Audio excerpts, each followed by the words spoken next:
Hi guys, it's Kat coming to you with a new book that I picked out, The Motivation Manifesto, 9 Declarations to Claim Your Personal Power by Brendon Burchard. It was published by Hay House. You know if they published it, it's an amazing book. It starts out with a quote that I really enjoy and it resonates with me by John F. Kennedy. Conformity is the jailer of freedom and the enemy of growth. This book is about declaring your personal power and living in the greatness of who you are. I am a change agent. I help people discover their greatness and help them connect them with other people, recognizing their great talents and their gifts. This first part of this starts out with, there comes a time in the lives of those destined for greatness that we must stand before the mirror of meaning and ask, why, having been endowed with the courageous heart of a lion, do we live as mice? We have so much greatness and so much power in us. Setting ourselves up for success takes some work. It doesn't just happen. It takes commitment and determination. And it takes processes.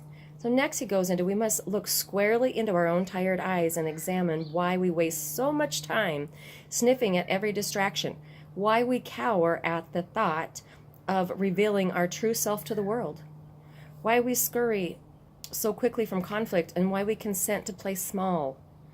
When in the course of human events, it becomes necessary to ask such questions and dissolve the beliefs and behaviors that have limited us.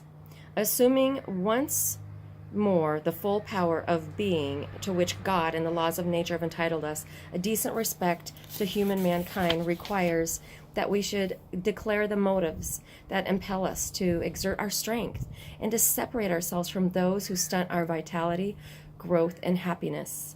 I have been in such relationship just recently and made a decision to step away from that. It was very challenging, wanting to empower and encourage someone, but realizing that my giving was not being affirmed and that it wasn't the best for me. This plays exactly into what he is saying in this book. To secure these rights and this personal freedom, men and women of conscience must not consent to be controlled by fear, convention, or the will of the masses.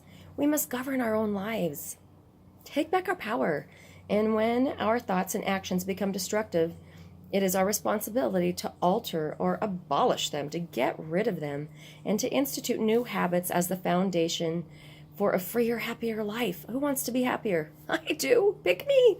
When we exert our power, improving how we think and how we interact with the world, it is just a respect for ourselves, which is so important.